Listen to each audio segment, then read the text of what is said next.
이걸 먹으라고요? 이걸 어떻게 먹어요? 여기 한국의 한 포장마차 주인이 외국인에게 요상한 음식을 먹어보라며 말하자 잔뜩 인상을 찌푸린 채 당황하고 있는데요.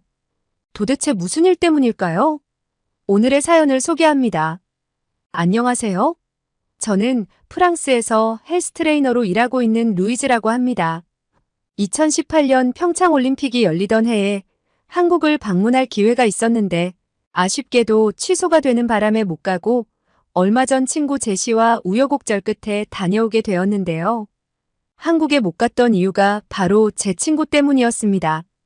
왜냐하면 그녀는 한국을 여행 갈 바엔 일본을 가는 게 낫지 않냐는 의견을 냈었기 때문인데요. 저는 한국에 가고 싶어 했고 친구는 일본에 가고 싶어 했거든요. 저의 설득 끝에 한국 여행을 결정하고 드디어 가게 된 거죠. 제시는 일본 애니메이션에 푹 빠져있는 친구인데 일본 영화나 애니메이션을 보면서 자연스럽게 일본 문화가 스며들었고 그건 개인 취향이니 그러려니 했어요. 저는 한국 드라마를 즐겨보는데 하루는 제시가 저희 집에 와서 드라마를 같이 보게 되었고 재밌다는 반응을 보이더라고요. 저는 오래전부터 한국 문화에 관심이 많았어요. 어릴 때 유튜브에서 보았던 강남 스타일이라는 노래를 듣고 친구들이랑 많이 따라 불렀거든요. 제시는 요즘 저희 집에 자주 놀러 오는데 오기만 하면 제가 보는 한국 드라마를 보자고 보채기까지 한답니다. 한국 드라마를 통해서 조금씩 한국에 대한 관심을 보인 제시에게 한국이라는 나라를 소개해주고 싶은 마음에 파리 샹젤리제에 위치한 파리 코리아 센터에 함께 방문했어요. 코리아 센터는 프랑스 현지인에게 매우 인기가 좋아 많은 사람이 방문하는데 어느 정도냐면 파리 시립박물관의 방문객 수보다 높은 수치입니다. 저는 작년에도 방문했었고 올해도 가게 되었어요. 매년 한국문화관광대전인 테이스트 코리아를 개최하기 때문이에요. 한국 문화와 콘텐츠를 볼 수 있는 이곳에서는 2030 세계 박람회 부산 유치에 열을 올렸었는데 안타깝게도 좌절이 되었죠. 그때 제가 인상 깊게 보았던 건 부산의 과거와 현재 사진이었는데요. 부산에서 유명한 여러 음식과 자갈치 아지매라고 하는 부산 여성의 강인한 이미지를 담은 흑백 사진이었습니다. 그 옛날 다방이라고 불리던 커피숍의 모습도 저의 시선을 끌기에 충분했죠. 매년 이렇게 파리에 위치한 코리아 센터를 방문하면 한국에 여행 가고 싶다는 생각이 너무나도 많이 드는데요. 때마침 이번에 피트니스 센터의 시설 확충으로 2주간 휴가를 받을 수 있게 되어서 제시와 함께 한국 여행을 가기로 했답니다. 우리는 서울이 아닌 부산으로의 여행을 계획했어요. 인천에서 하루를 보내고 열차를 타고 부산을 가기로 하고 부산에 어디를 가볼지 제시와 함께 행복한 고민을 하였답니다. 둘 다 가보고 싶었던 공통적인 장소가 자갈치 시장이었고 주변에 국제시장과 요즘 외국인들이 많이 찾는 부산의 핫플레이스인 감천문화마을도 가보기로 했어요. 이외에도 부산에는 서명과 해운대 해수욕장, 기장의 해동용 공사, 영도의 희녀울마을 등 가보고 싶은 데가 너무 많았지만 시간이 허락하는 대로 최대한 많은 곳을 가보기로 했어요. 한국으로 떠나기 전날 제시는 저에게 너무 설레어서 잠이 안 온다고 하였는데 사실 저는 더 설레었답니다. 한국의 제2의 도시 부산은 어떨지 엄청 기대가 됐거든요. 우리는 다음 날 한국행 비행기를 타고 드디어 인천에 도착했어요. 제가 한국에 와서 놀란 만큼 제시도 인천공항의 규모에 놀라는 듯 했어요. 왠지 제가 한국 사람인 양 어깨가 으쓱해졌죠. 저는 제시에게 이렇게 말했어요. 나중에 더 놀랄 일이 많을 텐데 이 정도로 놀라면 안 되지. 우리는 대중교통과 편의점, 식당에서 사용할 외국인 전용 충전 교통카드를 충전하고 여행할 준비를 모두 마쳤어요. 한국은 대중교통 요금도 프랑스에 비해 거의 50% 정도가 저렴하고 대중교통이 정말 편리하게 잘 되어 있었는데 환승제도까지 있어서 요금을 많이 절약할 수 있었죠. 숙소로 이동하기 위해 지하철을 타게 되었는데 제시는 한국의 깨끗한 지하철 모습을 보자 믿을 수 없다고 말했어요. 너무 밝고 깨끗해서 범죄가 일어날 확률이 거의 없을 것 같다면서요. 파리를 관통하는 지하철을 타면 관광객 대상으로 소매치기가 많으니 주의하라는 방송이 나오는데 한국은 그런 일이 없는지 주의하라는 방송도 하지 않는다며 신기해 하더라고요. 프랑스에서는 지하철 문 옆에 있는 접이식 의자에 앉아 있을 경우 특히나 소매치기를 조심해야 하는데요. 문 근처에서 서 있다가 문이 열고 닫힐 때 핸드폰이나 지갑을 훔쳐서 도망가기 때문이죠. 그리고 가방을 뒤로 매면 절대 안 됩니다. 항상 앞쪽으로 메고 사람들을 예의주시해야 돼요. 파리를 여행할 계획이 있는 분이 계시다면 제가 말씀드린 주의사항을 꼭 알아두세요. 얼마 전 영국에 사시는 이모가 파리에 저희 집에 오셔서 며칠을 지내다 가신 적이 있는데 파리는 20년 전이나 지금이나 변한 게 없다며 말씀하셨던 것이 생각나네요. 진짜 프랑스는 변화가 없어요. 많은 외국인들이 파리에 관광하러 오고 싶어 하지만 막상 오면 기대만큼의 모습이 아니라 실망하고 돌아가는 여행객들이 많습니다. 더 좋고 새로운 것은 받아들여야 하는데 왜 그렇게 옛날의 모습을 고수하려고 하는지 모르겠어요. 제가 한국에 와서 가장 좋았던 점이 담배 냄새 없는 거리였어요. 프랑스는 야외 테라스가 있는 식당이나 카페가 많은데 거의 대부분의 사람들이 담배를 피우고 있어서 늘 거리는 담배 냄새로 가득하거든요. 실내에서는 흡연을 전면 금지하고 있지만 여전히 잘 지켜지지는 않아요. 다음 날 우리는 부산으로 가기 위해 KTX를 타게 되었어요. 서울에서 부산까지 2시간 40분 정도면 도착을 할 수가 있었고 부산의 지하철을 이용하면 자갈치 시장까지 20분 정도면 갈 수가 있었답니다. 제가 탄 열차에는 어린아기를 데리고 탄 엄마가 있었는데 그 아기가 계속 칭얼대기 시작했어요. 계속된 울음소리에 저도 약간은 거슬렸는데 어디선가 아주머니 한 분이 오시더니 아이에게 과자를 쥐어주며 달래주기 시작하더군요. 아기 엄마는 고마운 마음이 들었는지 미안한 표정과 함께 계속 고개를 숙이며 인사를 하는 겁니다. 한국인들의 서로 배려하는 모습을 보니 마음이 훈훈해졌고 개인주의 성향이 강한 프랑스와 너무 비교가 되더군요. 열차를 타고 제시와 이야기를 나누다 보니 벌써 부산역에 도착을 하였어요. 우리는 지하철을 타기 위해 부산역 지하철역으로 갔어요. 지하철 승강장으로 내려가는 곳은 엘리베이터와 에스컬레이터가 모두 설치되어 있었습니다. 장애인과 교통약자를 배려하는 한국의 모습이 여실히 드러나는 부분이었죠. 부산 역시 안전한 스크린도어가 설치되어 있었고 열차가 도착할 시간이 되니 백고동 소리가 나면서 안내방송이 나왔어요. 역시 부산은 바다의 도시라 그런지 이런 데서도 백고동 소리를 들을 수가 있었죠. 열차가 도착하자 자동으로 문이 열렸는데 제시는 그 모습도 신기했나 봐요. 프랑스는 대도시 역을 빼고는 버튼을 누르거나 손잡이를 올리는 등 수동으로 문을 열어야 하는 지하철도 꽤 많거든요. 자갈치역에 내려 자갈치 시장으로 가려고 하는데 제가 약간의 한국어를 할 수는 있지만 출구가 너무 많아서 어느 출구로 나가야 할지 모르겠더라고요. 부끄러웠지만 지나가는 사람에게 번역 앱을 켜서 자갈치 시장으로 가려면 어디로 나가야 하는지 물어보았어요. 부산 시민들도 서울의 시민들처럼 친절하게 설명을 해주었어요. 우리는 너무 배가 고팠고 자갈치 시장에 회를 먹기로 하고 신동아 회센터라는 건물로 들어갔어요. 부산에도 유명한 한국 음식이 많이 있지만 부산 여행에 관한 내용을 검색해보니 회를 먹어야 한다는 말에 일단 횟집으로 향했습니다. 제가 알기로는 회를 즐겨 먹는 나라가 한국과 일본이라고 들었는데 사실 프랑스에서는 생선회보다는 어패류를 익혀서 먹는 요리를 더 선호합니다. 날고기를 먹는 것 자체를 꺼려하는 문화가 자리 잡고 있기도 하고 날 것이 위생적이지 않다는 선입견 때문이죠.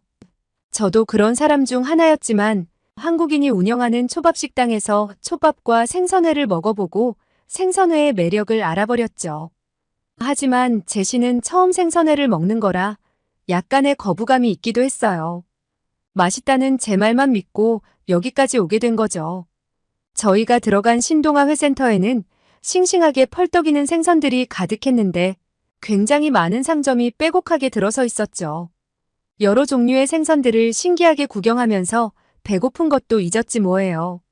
상점의 주인들은 서로 자신의 가게로 오라고 하는 제스처를 취했어요. 우리는 한 상점 앞에 서서 번역 앱을 켜고 여자 둘이서 먹을 만큼의 회를 달라고 이야기했어요. 그리고 회를 처음 먹는 사람에게도 거부감이 없을 만한 생선을 달라고 했죠. 그랬더니 위층으로 올라가서 기다리고 있으면 생선을 손질해서 가져다 주겠다고 했어요. 그래서 위층으로 올라갔더니 좌식 테이블이 많이 깔려있는 장소가 나오더라고요. 안내에 따라 우리는 자리에 앉아서 상에 차려져 있는 당근과 오이 같은 채소를 먹으며 회를 기다렸어요. 상에는 여러 가지 소스가 놓여져 있었고 강한 톡 쏘는 냄새가 났어요. 고추장에 식초와 설탕을 넣어 만든 초장과 다진 마늘과 야채를 넣은 쌈장, 고추냉이를 곁들이는 간장까지 3가지의 소스가 놓여 있었어요. 제가 회를 먹고 싶었던 이유가 있는데요. 프랑스에서는 초밥집이 있긴 하지만 생선회는 거의 먹지 않기 때문에 파는 곳도 드물어요. 그리고 형편없는 초밥의 가격이 한국 돈으로 3만 원 정도로 가격도 매우 비싸고요. 굽거나 튀긴 해산물 요리는 발달했지만 생으로 먹는 해산물도 거의 없고요. 유일하게 생으로 먹는 해산물이 굴이랍니다.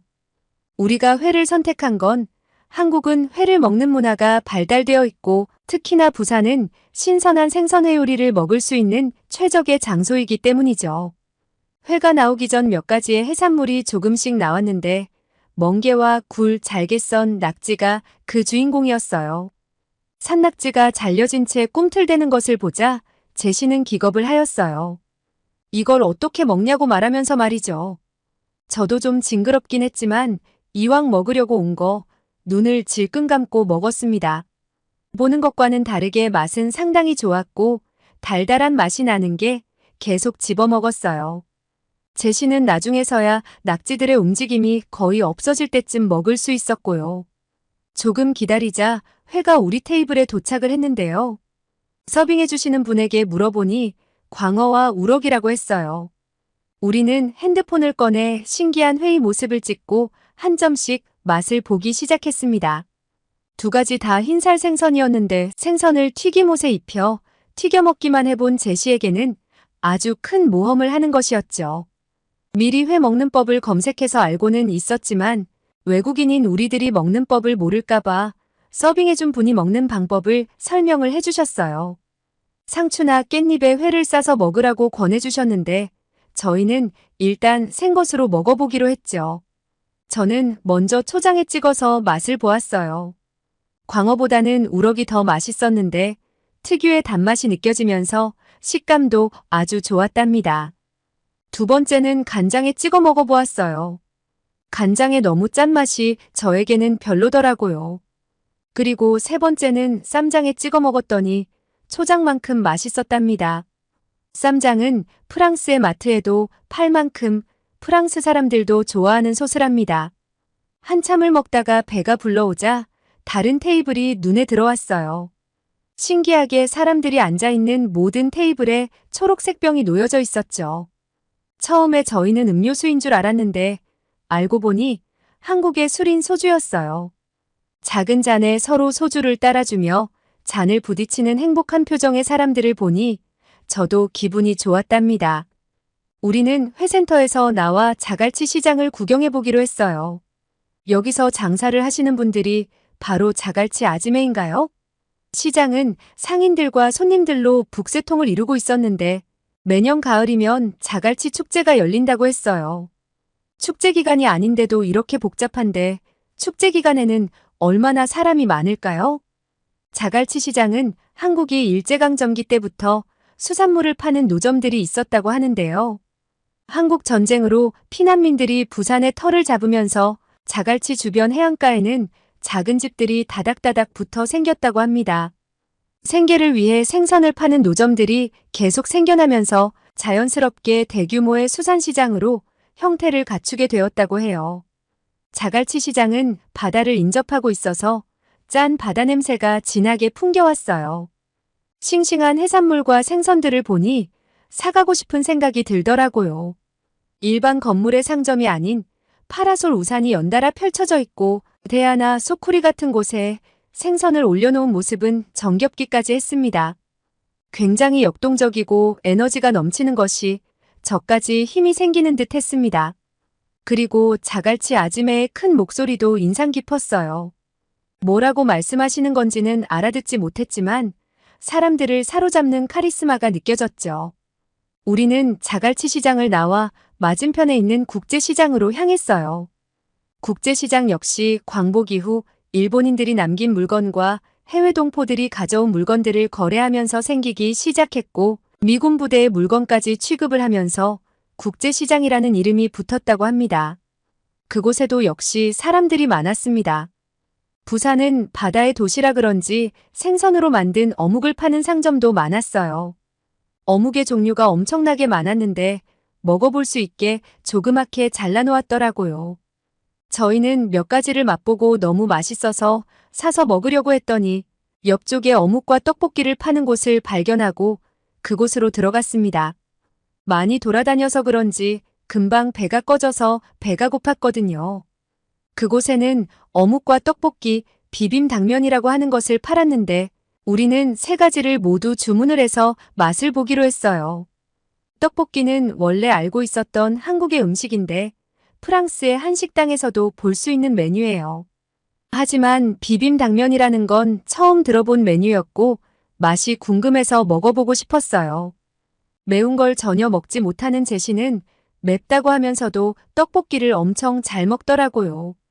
비빔당면은 삶은 당면 위에 양념을 뿌려주었는데 비벼서 먹으면 되는 것 같았습니다.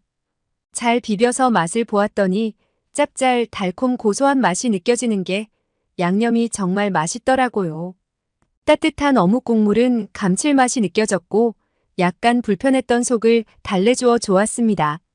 바로 옆 가게는 빈대떡을 파는 곳이었고 기름에 구워지는 빈대떡 냄새에 홀린 듯 쳐다보았죠. 테이블이 많지 않았지만 3, 3, 5 앉아있는 테이블마다 우윳빛깔의 막걸리가 놓여져 있었어요. 애주가인 저는 소주는 잘 몰랐지만 막걸리는 알거든요. 프랑스는 술의 종류가 거기서 거긴데 한국은 여러 가지인 것 같아서 이번 여행 때 다 먹어보려고 해요. 어쨌든 배가 불러서 빈대떡은 포기하고 걸으면서 소화를 시키기로 했어요. 바둑판처럼 짜여져 있는 국제시장은 작은 가게들이 빼곡히 들어서 있고 구경할 것들도 굉장히 많았어요. 외국인들이 많이 오는 장소라서 그런지 일본어와 중국어, 영어로 소개하는 문장을 적어놓은 상점도 있었죠. 국제시장 근처가 남포동이었는데 부산국제영화제가 열리는 기간에 주요 행사를 하는 곳이기도 해서 꼭 가보고 싶었어요. 유명한 영화배우와 감독의 핸드프린팅을 볼 수 있었고 여러 종류의 길거리 음식을 많이 팔고 있었어요. 제가 좋아하는 배우인 제레미 아이언스의 핸드프린팅도 있어서 너무 반가웠답니다. 길거리 음식 중에서도 유난히 줄을 서서 사 먹는 곳이 있어서 그쪽으로 발걸음을 옮겼어요. 씨앗 호떡을 파는 노점이었어요. 엄청 큰 불판에 여러 개의 호떡이 구워지고 있는 모습은 그야말로 신기하고 놀라웠는데요. 호떡 반죽을 굽는다기보다는 튀겨낸다는 표현이 맞을 것 같은데요. 튀긴 호떡을 반으로 자른 후 여러 종류의 씨앗과 설탕가루를 넣어 종이컵에 담아주더라고요. 엄청 뜨거워 보였는데 호호 불면서 맛있게 먹는 사람들을 보니 저도 먹고 싶었어요. 제시와 씨앗 호떡을 먹기로 하고 2개를 주문했어요. 저희도 줄을 서서 순서를 기다렸고 기다리면서 호떡 굽는 모습을 구경하는 것은 굉장히 재밌는 일이었습니다. 드디어 호떡을 받아든 저는 한 입 베어 무는 순간 천국을 경험했어요. 바삭하면서도 쫄깃했고 달콤하고 고소한 씨앗의 조화가 완벽했거든요. 호떡을 먹으면서 돌아다녔는데 남포동에는 떡볶이와 어묵을 파는 노점이 가장 많은 것 같았어요. 그리고 구운 만두와 순대라는 음식도 볼 수가 있었고 김밥도 있었어요. 신기했던 거는 김밥도 10개가 넘게 쌓아놓고 튀김과 만두도 많은 양을 미리 구워 쌓아둔 모습이 정말 먹음직스러워 보였답니다. 김밥은 프랑스 마트에서도 구매가 가능한데 딱 한 번 사 먹어봤고 언제나 품절이라서 늦게 가면 김밥 사는 건 포기해야 해요. 만두 역시 프랑스의 마트에서 한국의 냉동 만두를 구매할 수가 있어요. 마트에서만 보던 한국 음식을 길거리에서 직접 보니 기분이 이상하더라고요. 우리는 어두워지기 전에 감천문화마을로 이동을 하기로 했습니다.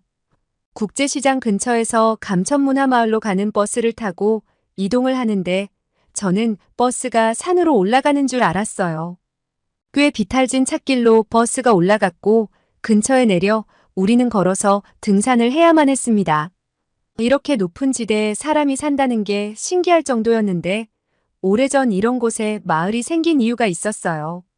한국 전쟁으로 부산으로 피난 온 사람들이 몰리면서 평지에는 사람들이 가득 찼고 어쩔 수 없이 비탈진 땅에 집을 지어 살게 되면서 이 마을이 형성이 된 거라고 해요. 이건 부산만의 특징이기도 한데 산비탈을 깎아서 집을 짓고 살던 피난민들의 삶의 터전이 되었고 부산에는 이런 형태의 지역이 많다고 하더라고요. 그 시절 집의 모습을 볼 수 있는 감천문화마을은 높은 지대에 있는 지역의 특성상 경치가 매우 좋아 입소문을 타면서 외국인들에게 인기 있는 관광지가 되었다고 해요. 실제로 방문객 대부분이 외국인이었고 상점의 직원들도 영어로 응대를 할 정도로 한국인보다는 외국인이 더 많이 찾는 곳인 것 같았어요. 아까 이곳에 오를 때는 힘이 들어서 짜증이 좀 났었는데 탁 트인 경치를 보니 가슴이 뻥 뚫리더라고요. 곳곳에는 사진 찍기 좋은 조형물이 있었는데 어린 왕자와 사마여우 포토존은 서로 사진을 찍기 위해 줄을 서 있는 모습도 볼 수가 있었답니다. 저녁이 되니 경치가 더 멋졌어요.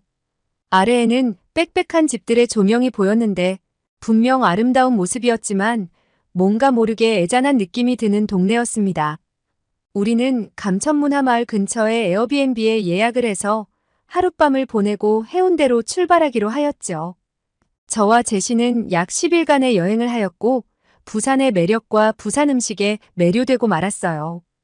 부산 시티투어 버스를 타고 해운대를 가다가 롤러코스터를 방불케 했던 부산 항대교와 멋진 바닷가 앞에 지어진 절인 해동용궁사, 그리고 젊은이들의 핫플레이스인 서명까지 모든 이야기를 들려드리고 싶지만 너무 길어져 다음에 또 사연을 보낼게요. 부산을 여행하고 나서 서울보다 부산을 더 사랑하게 되었다는 건 비밀이에요. 오늘은 프랑스에서 헬스 트레이너로 일하고 있는 루이즈 씨의 사연을 들려드렸는데요. 정말 부산에도 가볼 만한 여행지가 많죠? 부산 영도의 흰여울 마을도 정말 경치가 좋은 곳인데 거기는 가보셨나 모르겠네요. 우리 구독자님들께도 추천합니다. 오늘도 끝까지 들어주셔서 감사드리고 구독과 좋아요 부탁드립니다. 이상 미연이의 공감튜브였습니다.